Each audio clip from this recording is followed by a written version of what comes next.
O caminho infinito como ideal de liberdade. Lembre-se sempre de que a liberdade que você almeja em seu coração, todos os demais também almejam.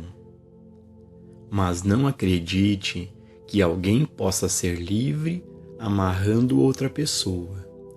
Quando você libertar uma pessoa, lembre-se de que você deve libertá-la para que tenha qualquer religião que ela escolher, ou para ter nenhuma.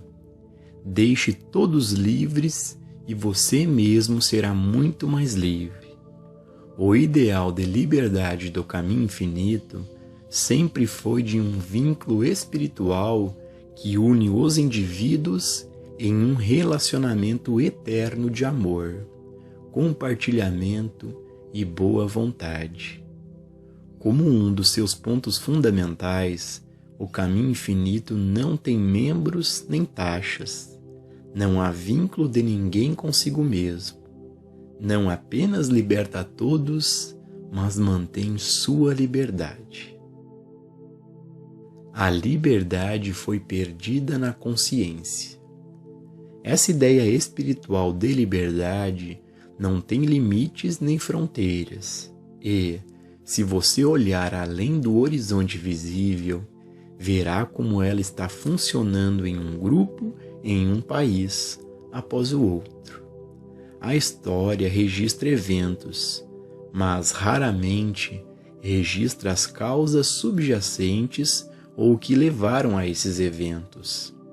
Por exemplo, um conhecimento superficial da guerra entre os estados pode levar alguém a acreditar que esta guerra foi travada porque algumas pessoas amavam tanto os negros que estavam dispostas a morrer para libertá-los, ou por causa da rivalidade comercial entre o Norte e os estados do Sul. Tal confusão ignoraria o fato de que a ideia de liberdade, igualdade e justiça havia se infiltrado na consciência desde a Grécia Antiga, até o período em que a Carta Magna tomou forma na Inglaterra, e assim por diante, através da América, Revolução Francesa e Sul-Americana. Todos esses eventos foram apenas a manifestação de um estado de consciência alterado, que culminou em cada vez mais liberdade para o povo. Esta ideia de liberdade está agora se espalhando na área da religião. O bispo Pike, da Igreja Episcopal, está libertando muitos de seu povo de sua superstição e ignorância. E o falecido Papa João endossou a ideia de liberdade religiosa universal e completa para todas as pessoas. O Papa Paulo IV, ao ser eleito para o pontificado, anunciou que apoiava os objetivos do falecido Papa João, afirmando que a Igreja Católica Romana deveria continuar no curso indicado por seu predecessor. Um alto clérigo da Inglaterra, o bispo de Woolwich, escreveu que orar não é pedir nada a Deus, que orar é ouvir, e que devemos abandonar os conceitos de Deus para alcançar a experiência de Deus. Esses avanços são frutos da verdade que foi comunicada à consciência humana a partir da infinita consciência divina. Uma verdade que é dada a um indivíduo em consciência e que ele considera sagrada dentro de si e a transmite apenas àqueles que são responsivos, de forma que forme um círculo ou flua entre eles, deve finalmente ser estabelecida para todos os homens na terra. A presença divina tem dentro de si mesma o poder de se estabelecer, se for lembrada e mantida sagrada. Devemos chegar a um nível em que possamos nos dedicar a algo superior aos nossos próprios interesses. Devemos nos elevar acima de nós mesmos para um nível em que consagramos uma parte do nosso tempo à causa de estabelecer o reino de Deus na terra, apegando-nos à visão que já entrou na consciência humana, lembrando, de modo silencioso e sagrado, que toda a liberdade é uma qualidade e atividade de Deus, tanto na terra como no céu. E então, deixe este princípio divino abrir a consciência humana, primeiro em um lugar e depois em outro. Quando chegou a hora de uma ideia, ela sempre encontra uma maneira de se estabelecer na Terra. Quando um indivíduo recebe um princípio na consciência, naquele momento ele entrou na consciência humana. Os princípios da eletricidade, por exemplo, descobertos e recebidos através de um indivíduo, tornaram-se disponíveis para todas as outras pessoas no mundo. E mesmo que parecesse impossível, quando a ideia de uma carruagem sem cavalos nasceu na consciência de um leitor de medidor de gás que mal podia cuidar de sua família, recebeu todo o apoio necessário para fundar a Ford Motor Company. Assim é com qualquer ideia. Se nascer antes de seu tempo, ela morre. Se nascer na hora certa, carrega consigo tudo o que é necessário para o seu cumprimento. Viver a vida contemplativa e estabelecer a verdade na consciência. O mesmo ocorre também com uma verdade espiritual que é recebida na consciência de um indivíduo. Reconheça que a verdade que está dentro de você é maior do que tudo o que está no mundo exterior, tornando nulas e sem efeitos as armas deste mundo. Este princípio estabelecerá a liberdade individual em todos os níveis da vida humana, por meio de uma comunhão interior com o Espírito. Essas ideias estabelecidas na consciência, ponderadas, meditadas, comungadas internamente, se estabelecerão externamente. Homens aqui e ali darão voz a essas verdades e, por serem autoridades em seus campos, serão acreditados. Então, podemos dar um passo maior para estabelecer o reino de Deus na terra, vivendo a vida contemplativa. A vida que vivemos como estudantes do caminho infinito não é realmente uma vida religiosa, como geralmente se pensa na religião. É uma vida contemplativa, a vida na qual ponderamos, meditamos e cogitamos sobre a realidade. É uma vida em que comungamos com nosso eu interior ou espiritual. É uma vida que, por meio da receptividade, nos torna responsivo às comunicações do infinito para o indivíduo. É uma vida na qual buscamos na fonte divina o nosso bem, uma vida na qual não somos escravos das palavras. Muitas vezes, uma palavra toma conta de nós, e então somos as vítimas dessa palavra. Palavras como ele, ela e aquilo. O diabo geralmente assume a forma de ele, ela ou aquilo. Na verdade, todo o mal está vinculado a essas palavras. Mas o que devemos fazer é olhar além de cada ele, ela e isso no mundo e perceber: Deus é a fonte do meu bem.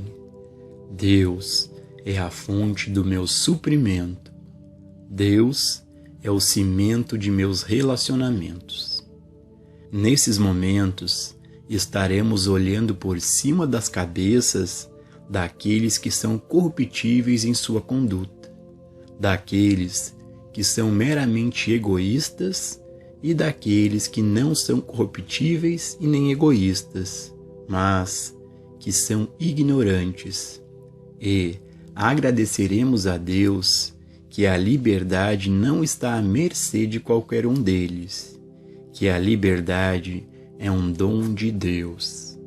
E é Deus quem estabelece a liberdade na terra como no céu. Então, em vez de ficar com raiva de alguém, ele, ela ou isso, qualquer sentimento de raiva é direcionado a nós mesmos, por termos sido escravizados por ele, ela ou aquilo. Se buscarmos amigos, parentes, pacientes ou alunos, estaremos buscando errado e algum dia ficaremos desapontados.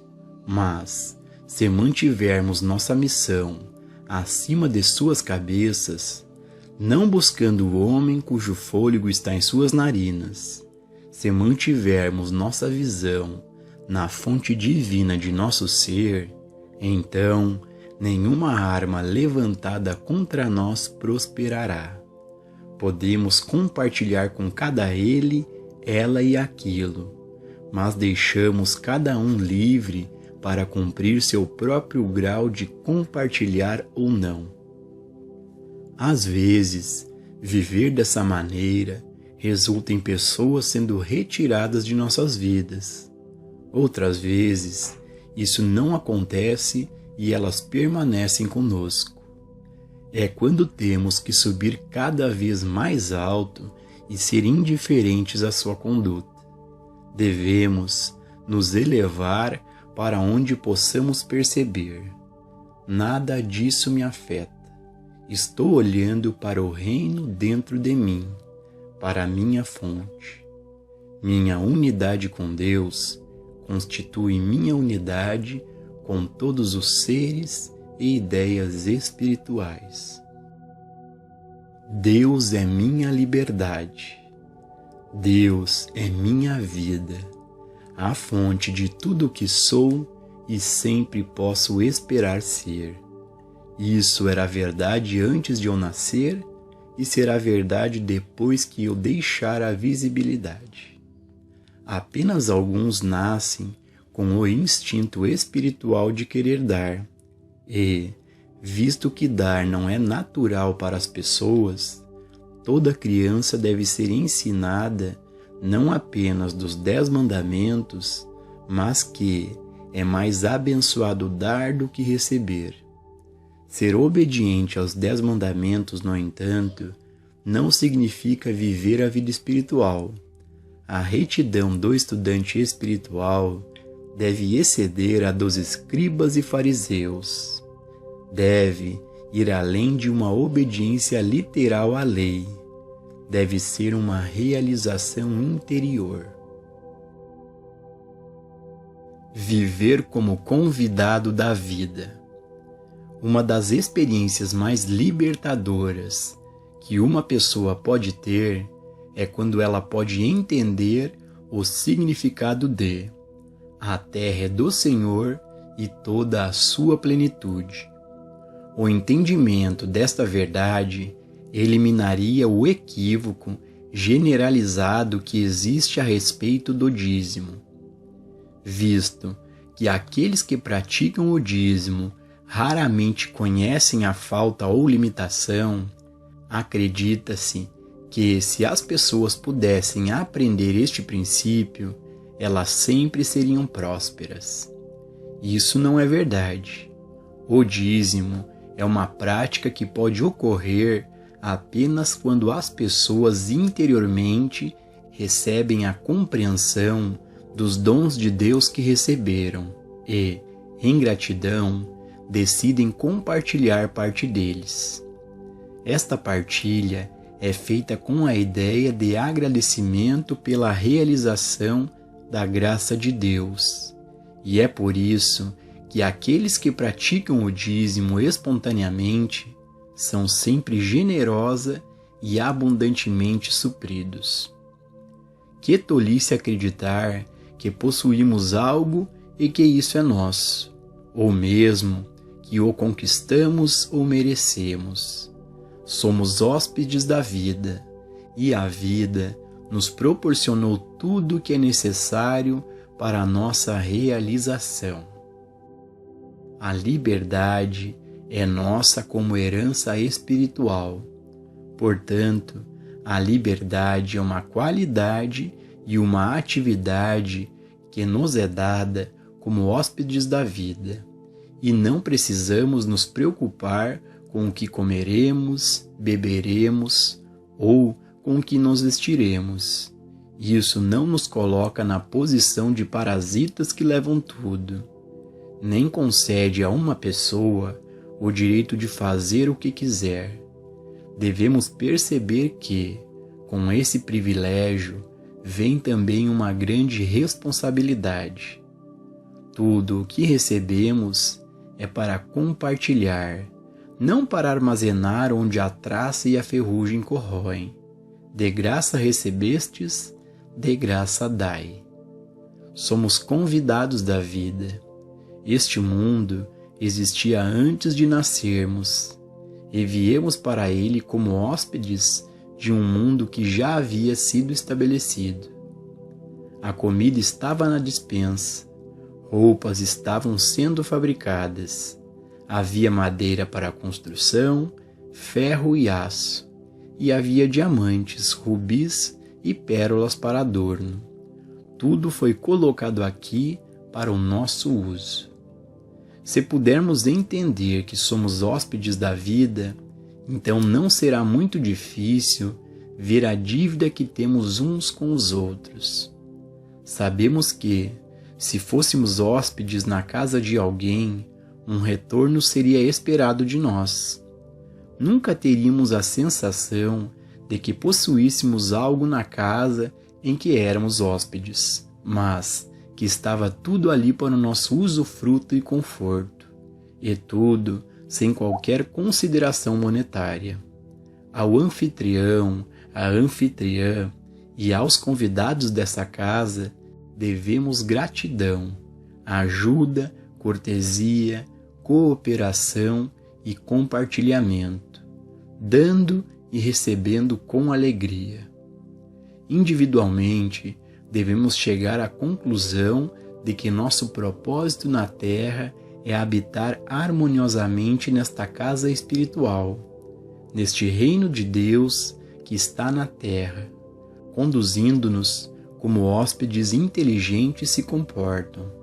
Se formos capazes de fazer isso, toda a nossa atitude em relação ao outro mudará, mas somente depois que a experiência ocorrer dentro de nós. É como um alcoólatra que deseja se livrar do alcoolismo, mas não pode ser livre até um certo momento em que algo ocorre em sua consciência. Então, de repente, ele está livre, porque agora não tem poder para ser outra coisa. Somente uma mudança de consciência pode trazer melhores condições. Entendamos que a melhoria da humanidade não trará harmonia duradoura mais do que uma mudança no partido político no poder trará uma mudança radical em nossas condições de vida. Tirar os políticos do cargo não é a resposta. Deve haver primeiro uma mudança de consciência. E, se houver uma mudança de consciência no homem da rua, isso mudará a natureza dos políticos. A resposta é elevar-se acima da crença na boa e na má humanidade, para a realização da identidade espiritual. Teremos então um tipo diferente de candidato e uma liderança de maior qualidade, por causa de nossa realização interior.